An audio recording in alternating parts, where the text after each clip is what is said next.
हनुमान सेतु, उधर Sunday Sunday भजन संध्या होती है, तो मैं वहाँ पे रहता था मोस्टली। तो अनूप जी ने ही सर ने ही मेरे को ये आइडिया दिया था कि आप लिल चैम्प्स के लिए ऑडियो भेजिए। And I use to self compose, मैं कंपोजिशंस करता हूँ, तो कुछ भजन मैंने कंपोज किए थे, उन्हीं की सीडीज़ मैंने बना के जी को भेजी थी, फिर वो कारवां शुरू हुआ।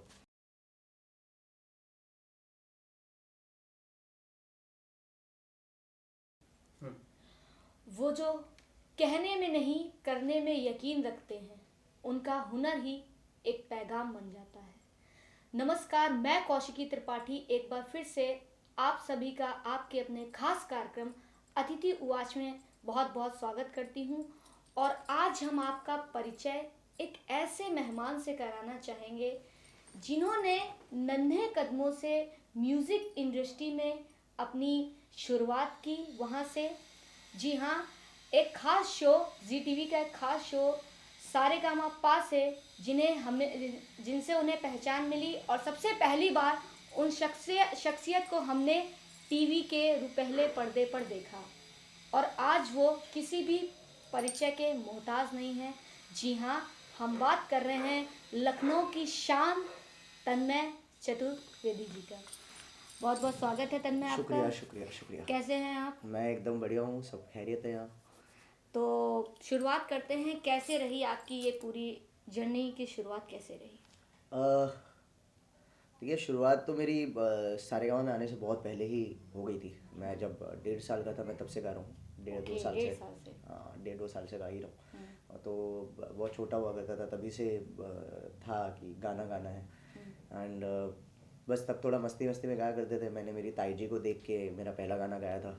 मैं तभी से थोड़ा सा ऐसा फ्लर्टी बॉय रहा हूँ। मैं मेरी ताई जी को फ्लर्ट करते हुए, उस समय नया नया गाना आया था, छोटी सी उम्र में लग गया रोग, कहते हैं लोग मैं मर जाऊंगी। तो I used to sing it for my ताई जी। एंड मैं उनसे बोला करता था कि आप ताऊ जी को छोड़ दो और मुझसे शादी कर लो। सो वहाँ से जर्नी स्टार्ट हुआ। एंड देन फिर जब मैं 5-6 साल का था, तब मैं Jaipur, we use to live in Jaipur पहले।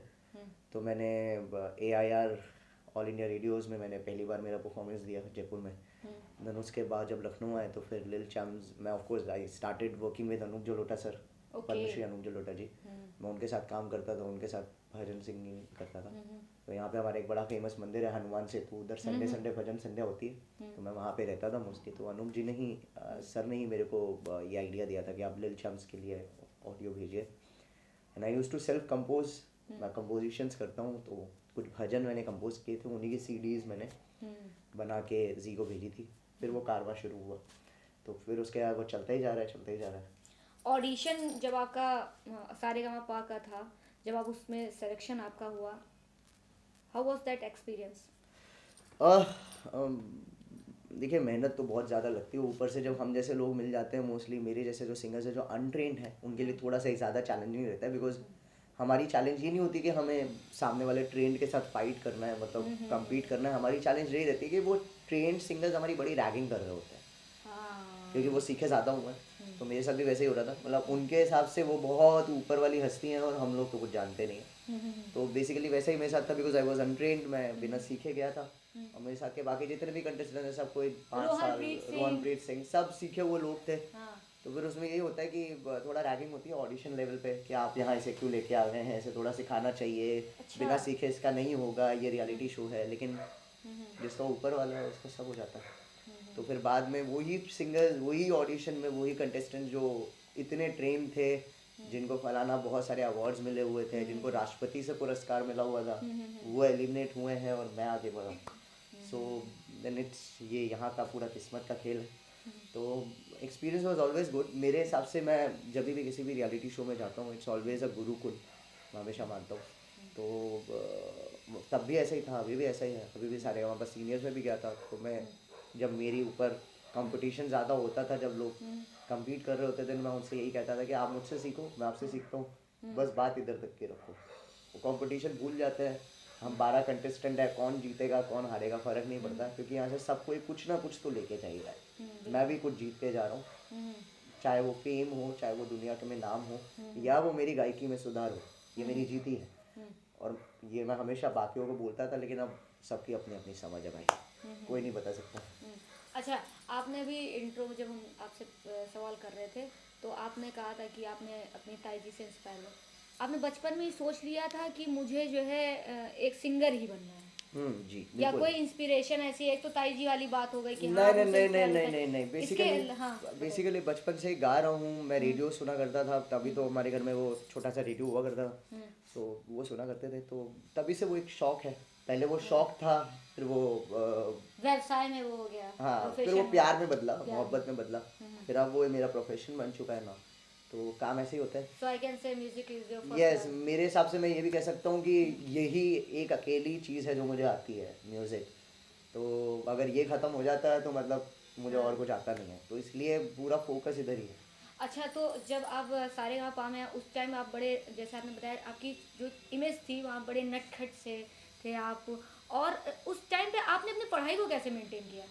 बेसिकली मैं हमेशा से, बेसिकली कहते हैं एक आर्टिस्ट हमेशा से थोड़ा सा जल्दी शार्प माइंडेड होते हैं, हम लोग बहुत जल्दी हाँ। चीज़ें समझ लेते हैं। हम्म, सो मैं तभी 6th क्लास में था जब लिटिल चैम्प्स में था, हम्म, तो इतना कोई बहुत ज़्यादा पढ़ाई का बर्डन नहीं होता हाँ, इतनी छोटी उम्र में, जब आप 6th क्लास में होते हो, फलाना एक ईजीली टैकल सिचुएशन होती है। और ऊपर से क्योंकि हम लोग को गाने याद करने होते हैं तो हमारा रट्टाफिकेशन क्वालिटी बहुत कमाल है, हम जल्दी से चीज़ें याद कर सकते हैं। तो बस वैसे ही लिटिल चैम्प से आया हूँ, आई टुक सम 10 days, 10 दिन में मैंने मेरी सारी प्रिपरेशन की है, मैंने एग्ज़ाम्स दिए हैं, मेरे को 80 थोड़ा 80% के फायदा नहीं आसपास। मिला था कि अरे तो सारेगामा में क्या करें सर, स्कूल में जब क्या गए करें हो? मैम, गवर्नमेंट स्कूल कोई फ़ायदा नहीं मिलता, सब सेंट्रल गवर्नमेंट संभाल रहा है, तो कोई फ़ायदा नहीं था। बस जैसा था वैसे ही करना पड़ा, मेहनत की और उसके बाद आगे बढ़े।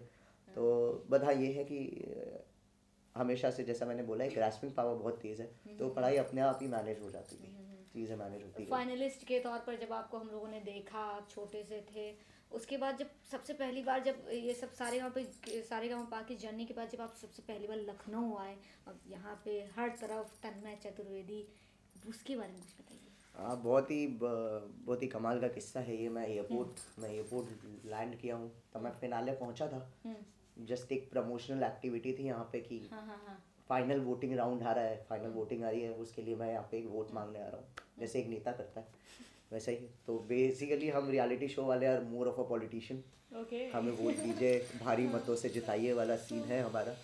ठीक है, तो बस नेता अपने वादे पूरे नहीं करते, हम हर एपिसोड में वादे पूरे करते जाते हैं। ठीक है, तो मैं आया हूँ यहाँ और मेरे साथ एक्चुअली एक उस समय की जो भी यहाँ पे सरकार थी, मायावती जी की थी, उस समय की उसी सरकार के एक मिनिस्टर भी साथ में आ रहे थे हमारी फ्लाइट से। एंड देन ही सॉ कि बाहर बड़ी भीड़ है, वो एक जो सीना चौड़ा होता है मिनिस्टर का, अरे मेरे को स्वागत करने इतने लोग, लेकिन वैसा था नहीं, वो मेरे लिए थे। एंड देन बाहर बहुत ज़्यादा भीड़ थी, एंड देन मुझे याद है मेरे मम्मी के गोद से मुझे लोगों ने खींचा, एंड देन उन्होंने बस एक बात बोली जो मुझे हमेशा याद रहती है कि अब ये आपका बेटा नहीं है, अब ये लखनऊ का बेटा है। विच इज़ समहाउ, जो मेरे दिमाग में एक ख्याल आया तब भी, जो आज भी घूमता है, कि एक अगर मैं 2007 से पहले की बात करूँ, देन शायद पूरे लखनऊ में मेरे खुद के मोहल्ले के लोग भी मुझे नहीं जानते थे। जस्ट वो एक शो, जस्ट वो एक नाम, और मैं लखनऊ का बेटा हो चुका था। तो ये चेंजेस आते हैं, ये एक बहुत बड़ा चेंज होता है। देन उसके बाद अभी सारेगामा का सीनियर हुआ, अब मैं देश का बेटा बन चुका हूँ। तो धीरे धीरे अपनी अपनी जगह बनाता जा रहा हूँ और बड़ी करता जा रहा हूँ, ताकि लोगों की नज़रों में, लोगों के दिलों में उतरते रहें। तो वो बड़ा खूबसूरत एक्सपीरियंस था जब लोग जानते हैं आपको, लोग पहचानते हैं। थोड़ा इरिटेशन होती है हल्की फुल्की, क्योंकि बच्चे ही थे और कहीं खाने जा रहे हैं और लोग हमें खाना नहीं खाने दे रहे हैं, फोटोज। हाँ, मैं गेम्स खेल रहा हूँ मॉल में जाके, प्ले प्ले प्ले एरिया में, मुझे गेम्स नहीं खेलने दिया जा रहा है, तो वो एक छोटा सा इरिटेशन रहता है, but then it looks good, एक कंफर्ट फील होता है कि हमने कुछ अचीव किया है, वो आज भी होता है। एक ये होता है ना कि आपको जो सक्सेस मिली है उसको मेंटेन कर पाना भी एक बहुत बड़ा प्रेशर Exactly, होता है। बिल्कुल जी। अच्छा, आपको किस तरह की म्यूजिक ज़्यादा पसंद है? ये बहुत ही अजीबोगरीब सवाल होता है हम सिंगर्स के लिए, बिकॉज हम लोग बहुत पॉलिटिकल जवाब देते हैं इसमें। बिकॉज किसी भी एक तरीके की म्यूज़िक को मैं मना नहीं कर सकता, because I use to respect all the music, मैं सभी को रिस्पेक्ट करता हूँ। बट हाँ, मैं थोड़ा सा झुका हुआ हूँ टुवर्ड्स क्लासिकल, सूफी, वो एक अलग बात है, बिकॉज मुझे वो थोड़ा मुझे वो सारी चीज़ें सुनना ज़्यादा पसंद है जहाँ पे गायकी पे ज़्यादा जोर हो रहा है, जहाँ पे हम गाना ज़्यादा दिखा पा रहे हैं, हम आवाज़ का ज़्यादा यूज़ कर रहे हैं। तो इसलिए मैं थोड़ा सा उसकी तरफ टिल्टेड रहता हूँ, हल्का सा झुका हुआ रहता हूँ। बट ऐसा नहीं बाकी सब नहीं सुनता, मैं रैप भी सुनता हूँ, मैं आजकल के जो गाने आ रहे हैं मैं वो भी सुनता हूँ, और मैं हर एक चीज़ इन्जॉय करता हूँ। कुछ चीज़ें पसंद नहीं भी आए तो भी इंजॉय करता हूँ, और आती हैं तो भी इंजॉय करता हूँ। अच्छा, आपके फेवरेट सिंगर कौन है? अगेन एक और बहुत ही अजीबोगरीब सवाल, बिकॉज अगेन ये बहुत पॉलिटिकल जवाब ही मिलता है इस पे हमारी तरफ से। तो बहुत लंबी लिस्ट है। हाँ। फ्रॉम वेरी स्टार्ट मैं 1960 से शुरू होऊंगा तो मन्ना डे साहब, किशोर कुमार जी, लता मंगेशकर ताई, आशा भोसले जी, मोहम्मद रफ़ी साहब, तलत अजीज़, उदित नारायण कुमार सानू, सोनू निगम, के सुखविंदर सिंह ऑफ कोर्स बहुत ज़्यादा पसंद करता हूँ, मास्टर सलीम साहब, ठीक है। तो बहुत ही फहरिस्त बहुत लंबा, लंबी है। श्रेया घोषाल, सुनिधि चौहान, ये सब, मतलब अरिजीत सिंह अभी रिसेंट में, जावेद बशीर साहब, तो बहुत बहुत बड़ा लिस्ट है जो कभी क्लोज नहीं होता। इसलिए हमारे पास गानों का इतना बड़ा लिस्ट रहता है, क्योंकि हमें अलग अलग सिंगर्स मिलते जाते हैं जो हमारी फेवरेट हैं, और उनके हम कुछ चुनिंदे सॉन्ग्स तैयार करते जाते हैं। तो एक बहुत बड़ा लिस्ट है जो है। और ये सवाल एक म्यूजिशियन के लिए कभी बनता ही नहीं है, बिकॉज हमारे यहाँ पे कोई एक सिंगर हमारा फेवरेट होता नहीं है। अच्छा, अभी ये जो अगला सवाल हम आपसे करने जा रहे हैं, इसके लिए तो थोड़े से अभी आप छोटे हैं, लेकिन फिर भी कर लेते हैं। आजकल देखने को मिल रहा है काफ़ी सारे ओल्ड वर्जन्स के रीमेक हो रहे हैं, बन रहे हैं गाने। आप इसको किस तरह से देखते हैं कि कभी कभी तो लोग कहते हैं कि हाँ इसका रीमेक वर्जन बहुत अच्छा है, जो यंग जनरेशन है, लेकिन जैसे पुराने लोग होते कहते हैं कि जो मज़ा ओरिजिनल में था वो इसमें नहीं है। आपकी क्या इस पे? देखिए, मैं यही मानूंगा, देखिए रीमेक करना अच्छा है, लेकिन जो पुराने लोग कहते हैं उनका भी बात कहना हमेशा से सही रहा है। बिकॉज जब हम एक गाना बनाते हैं, जब उन्होंने एक गाना बनाया, उसमें उन्होंने बहुत इमोशंस डाले हैं, बहुत सारी मेहनत लगी है उस गाने से, उनके खुद के एक अटैचमेंट है, तो हम उसको बहुत ज़्यादा छेड़छाड़ नहीं कर सकते, चाहे हम रीमेक बनाए। तो अभी जैसे टम्मा टम्मा का रीमेक आया था, हम कह सकते हैं बहुत ज़्यादा छेड़छाड़ नहीं थी, एक लिमिटेड रीमेक था। हमने पुरानी म्यूजिक को बरकरार रखा, जो ओरिजिनल कंपोजिशन चली थी उसको बैक में चला के रखा, सो दैट लोगों को हर्ट ना हो। लेकिन आजकल ऐसा भी हो रहा है कि पूरी म्यूजिक चेंज हो जाती है, हम सब चेंज कर देते हैं, जस्ट लिरिक्स आर सेम। वहाँ पे फिर बुरा लगता है, क्योंकि सामने वाले ने बहुत मेहनत की होती है। तो रीमेक बनाइए, बिल्कुल बनाइए, लेकिन ऐसा भी मत कीजिए कि बॉलीवुड में सिर्फ रीमेक बनाए। ऐसा है कि आपकी खुद की क्रिएटिविटी भी होनी चाहिए, और पुराने लोग तो लिरिक्स बना के चले गए। आजकल जो लिरिक्स भी देखें वो काफ़ी थोड़ा सा, अब आप भी उस जनरेशन में आते हैं, थोड़ा सा कभी कभी लिरिक्स को भी लेकर काफ़ी वल्गर से लिरिक्स, जो कि आप मेरे ख्याल से वल्गर तो अभी कम ही है। मेरे ख्याल से एक ही वर्ड पे लिरिक्स बन रही है, एक दो शब्द चुन लिए जाते हैं, उस पर पूरा पूरा गाना बना दिया जाता है, तो लोगों की क्रिएटिविटी कम हो गई है मेरे ख्याल से। हाँ, जो कहीं ना कहीं मुश्किलात पैदा कर रही है आजकल के जो नए जनरेशन के सिंगर्स हैं, मैं नाम लेना पसंद नहीं करूँगा, अगेन मेरे को ना इश्यूज क्रिएट ही करने, नाम लेंगे तो बदनाम हो जाएंगे। वो ही होंगे, मैं तो होऊंगा नहीं। हाँ वही हो जाएंगे, वही वही होंगे, बिल्कुल, मैं तो बिल्कुल। होऊंगा नहीं। हाँ। बट यस, जो भी ये काम कर रहे हैं, हाँ, जो 2-3 शब्दों में खेल रहे हैं, हाँ, वो थोड़ा अपना दिमाग लगाएं, हाँ, अच्छे शब्द बनाएं और गाना बनाएं, वरना उनके सामने अगर चाय वाला चाय भी बोलेगा तो वो चाय पे भी लिरिक्स बना सकते हैं, तो दिस इज नॉट वो अ ये गुड कुछ डील। ज़्यादा क्रिएटिविटी नहीं होगी। वो कहीं, यही तो क्रिएटिविटी नहीं है ना एक्चुअली। राइट, तो राइट, शब्दों की सही चुनाव होना बहुत हाँ, ज़रूरी है, चयन और सही गानों होना का सही कंपोजिशन होना भी ज़रूरी है, जो नहीं मिलता है। और इसीलिए वो सिंगर्स अभी ट्रॉल हो रहे हैं, या जो भी होता है उनके साथ होता है, ठीक है। लेकिन ठीक है, उनका वैसा ही, उनका वही वाला हाल है कि बदनामी से ही उसके साथ, उसके तरफ से नाम तो होगा, तो वैसा ही। बिल्कुल। अच्छा, कुछ अगर एक दो लाइंस हमारे दर्शकों के लिए, जो भी आपका पसंदीदा हो। पिघला दे जंजीरें, बना उनकी शमशीरें, कर हर मैदान फतेह बंदिया, कर हर मैदान फतेह। घायल परिंदा है तू, दिखला दे जिंदा है तू, बाकी है तुझ में हौसला, तेरे जुनू के आगे अंबर पनाहे मांगे, कर डाले तू जो फैसला। टूटी शमशीरें तो क्या, रूठी तकदीरें तो क्या, टूटी शमशीरों से ही ओ, कर हर मैदान फतेह, करी हर मैदान फतेह, करी हर मैदान फतेह, बंदिया हर मैदान फतेह। बहुत बढ़िया, बहुत बढ़िया। तो मम्मी कुछ स्पेशल नहीं खिलाती हैं आपको? इतनी आवाज़ जो इतनी बढ़िया है, आवाज़ पे इतना जो नियंत्रण है। इस नियंत्रण का सिर्फ एक तरीका है, वो ये है कि आप कोई भी तरीके के प्रिकॉशंस मत लीजिए। ओके। जो लोग बोलते हैं फलाना ये नहीं खाना है, वो नहीं खाना है, ये नहीं करना है, मेरे ख्याल से मैं मेरे दिमाग को समझा के रखता हूँ। तो बस इसको थोड़ा सा समझाने और उसके बाद आप मस्त गाइए, रियाज टाइमली कीजिए, मेहनत लगातार कीजिए। और रियाज का मतलब अगेन वो वाला रियाज नहीं जो हमारे बड़े बुजुर्ग बताया करते थे, एक जगह बैठ के तपस्या वाली पोजीशन में साधु बन के रियाज, वो नहीं। आप कहीं भी जा रहे हैं, आप रास्ते में जा रहे हैं, गुनगुनाते रहिए, कीप सिंगिंग। यही एक तरीका है जिससे आपका आवाज़ हमेशा बना रहेगा। क्योंकि अगर आप रोक देंगे गाना कुछ टाइम के लिए या कुछ 2 3 4 दिनों के लिए, फिर आपको थोड़ी मुश्किलात आ सकती हैं। तो मैं मोस्टली गुनगुनाता ही रहता हूँ और मेरा चलता ही रहता है कहीं ना कहीं। तो मैं हम आपसे जानना चाहेंगे प्रेजेंट में आपके कुछ अगर नए प्रोजेक्ट्स आ रहे हों मेरा अभी एक रिसेंटली एक गाना आया है यूट्यूब पे, एहसास हमारे गाने का नाम है। तो ऑलरेडी रिलीज़ हो चुका है। अगर आप लोग जेपी स्टार पिक्चर्स की तरफ से वो गाना रिलीज़ हुआ है, बहुत ही कमाल का प्रोजेक्ट है। जेपी स्टार पिक्चर्स या तो जेपी स्टार पिक्चर्स ने रिलीज़ किया है, बहुत ही अच्छा प्रोजेक्ट रिलीज़ हुआ है हमारा। ऑलरेडी पिछले 12 दिनों से लॉन्च हुआ है, ऑलरेडी 2 3 लाख व्यूज़ क्रॉस हो चुका है वो यूट्यूब के अंदर अंदर। तो बहुत ही अच्छे रिव्यूज़ मिल रहे हैं उस गाने को, ज़रूर सुने आप लोग। उसके आगे और भी अभी चुनिंदे कई सारे प्रोजेक्ट्स आ रहे हैं जिन पे हमारा वर्क चल रहा है। कुछ अगर आप हमें बता सकें। ये प्रोजेक्ट्स थोड़े सीक्रेट ही है। ओके। एक गाना है, ऑफ कोर्स मैं ये बता सकता हूँ, फ्यूजन आ रहा है एक अच्छा इंडो वेस्टर्न थोड़ा, क्योंकि मैंने जैसा बोला मैं थोड़ा क्लासिकल से झुका हूँ, तो मुझे ऐसा करना था कि जनता भी सुन ले और हमें भी हमारा काम कर ले हम लोग। तो एक अच्छा कॉम्बिनेशन बना है क्लासिकल और वेस्टर्न का, जिस पे वर्क चल रहा है। बहुत जल्दी जी म्यूज़िक पे हम उसे सुनेंगे, एक अच्छे चैनल पे हम उसे रिलीज़ कर रहे हैं। थोड़ा सा वेट बस, तब तक मैं सुना नहीं सकता, सीख रेसी चलती रहनी चाहिए। आज के म्यूजिक को आप कहाँ देखते हैं? मेरे ख्याल से आज की म्यूज़िक को मैं म्यूज़िक के लेवल पे ही नहीं देखता, मैं सच बोलूँगा। और गलती मेरे ख्याल से हम जनता की है, हम ऑडियंस की है मेरे हिसाब से।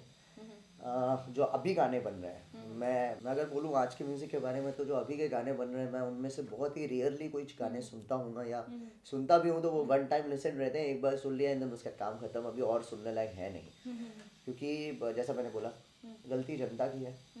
हम अब जो गाने सुन रहे हैं या हमारा जो एक सुनने का तरीका बदल रहा है।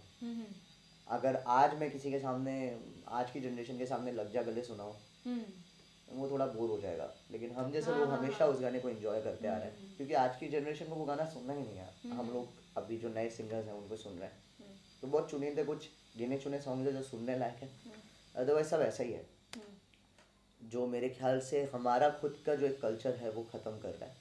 तो मैं हमेशा मानता हूँ कि इट्स नॉट बैड, ये बुरी बात नहीं है कि मैं बाहर से एक कल्चर अडॉप्ट करके यहाँ लेके आऊँ।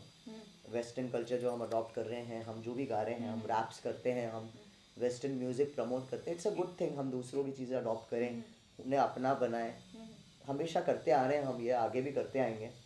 लेकिन उसकी वजह से हम अपना खो दें, वो एक बहुत बड़ा नुकसान है जो हम अभी कर रहे हैं। तो मेरे ख्याल से ये चीज़ हमारी आज की यूथ जनरेशन को समझनी ज़रूरी है, क्योंकि अगर उन्होंने ये चीज़ें जो आज का जो बर्बाद म्यूज़िक क्रिएट हो रहा है कुछ एक लेवल तक, अगर हमने वो सुनना बंद कर दिया, देन ये लोग वो बनाना बंद कर देंगे। डिमांड नहीं होगी। एग्जैक्टली। सो सब कुछ डिमांड पे चलता है, तो वो डिमांड हमें देखनी है। तो बीइंग अ सिंगर मैं यूथ से गुजारिश करूँगा, थोड़ा अपना टेस्ट बदले भाई, अच्छा सुने, आपको ही मज़ा आएगा आगे।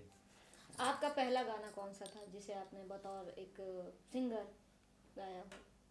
मैंने रियलिटी शो में ही मेरे ख्याल से बतौर एक प्रोफेशनल सिंगर एक गाना गाया था, जो ऑडिशन में मैंने गाया था, विच वॉज जीने के हैं 4 दिन, जो मेरा सबसे पहला सॉन्ग था, ऑडिशन सॉन्ग मैं कह सकता हूँ, सोनू जी के सामने, सुरेश वाडकर जी के सामने। तो वही मेरा पहला गाना था। उसके बाद तो फिर बहुत सारे गाने गाए हैं, फिर उसका मैंने खुद से प्लेबैक किया है भूतनाथ में, भूतनाथ मूवी में मैंने गाना गाया, मैंने अपना खुद जो का। भूतनाथ पहली वाली हाँ movie जी, है। पहली वाली भूतनाथ में मैंने उसके बाद अपना पहला सॉन्ग भी गाया। तो फिर तो उसका लगातार गा ही रहा हूँ। लेकिन जैसा मैंने बोला, कभी भी ऐसा नहीं किया है अपनी तरफ से, मेरी जितनी भी मेहनत है पिछले 15 14 सालों से, जो भी मैं सीख रहा हूँ, हमेशा ट्राई किया है कि अपना म्यूज़िक बेहतरीन ही पेश किया जाए। उस पर बहुत काम करना पड़ता है। तो ये आजकल के जितने भी बडिंग सिंगर्स हैं जो मेहनत कर रहे हैं, वो भी याद रखें, जनता की वजह से क्वालिटी में कंप्रोमाइज़ ना करें। ये सुनेंगे नहीं सुनेंगे कोई फ़र्क नहीं पड़ता, आपका क्वालिटी बरकरार रखेंगे तो एटलीस्ट शान से बोल तो पाएंगे। अच्छा, अभी तो आपका कंटिन्यू चल रहा है, ये जर्नी चल रही है। अभी आप पढ़ाई में आपका क्या चल रहा है इस टाइम? मैं ऑलरेडी ग्रेजुएटेड, अभी ग्रेजुएशन कंप्लीट कर चुका हूँ, मैं गोल्ड मेडलिस्ट हूँ मेरे कॉलेज से 85% के साथ। और अभी मेरा मास्टर्स करने वाला हूँ मैं, मोस्ट प्रोबेबली नेक्स्ट ईयर से वो करूँगा। देन उसके बाद PhD करूँगा, डॉक्टरेट की डिग्री, फिर मैं तो डॉक्टर बन जाऊँगा। एकेडमिक्स की तरफ भी उतना ही बिल्कुल आपका बिल्कुल, फोकस है। फिर मैं डॉक्टर बन जाऊँगा, और बिना singing- इलाज किए वाला और डॉक्टर, सिंगिंग? सिर्फ म्यूजिक ही करूँगा। अच्छा अच्छा अच्छा, मतलब अपनी संगीत से लोगों का इलाज करेंगे। एग्जैक्टली, बस वैसे ही है। नहीं नहीं, सही सही। और तो तन्मय, हम आपसे चाहेंगे हमारे शो के ज़रिए आप यंग जनरेशन के लिए, आप भी यंग जनरेशन है, लखनऊ की शान है, तो लखनऊ के लोगों के लिए आप क्या मैसेज देना चाहेंगे? मैं यंग जनरेशन के लिए मैसेज दूंगा जो मैं ऑलरेडी दे चुका हूँ, ये तो अच्छा सुने। दूसरी बात, जो भी नए सिंगर्स हैं रियाज ना छोड़ें, थोड़ा पेशेंस रखें ज़िंदगी में, बहुत एक ज़रूरी चीज़ है। जब हम जैसे लोग 15 साल का पेशेंस रख सकते हैं, सीख सकते हैं 15 साल, मैं क्योंकि अभी खुद सिखा रहा हूँ तो मैं देख रहा हूँ लोगों को 6 महीने सीखने में जान निकल के आ जाती है। भाई 6 महीना कौन सीखेगा गाना?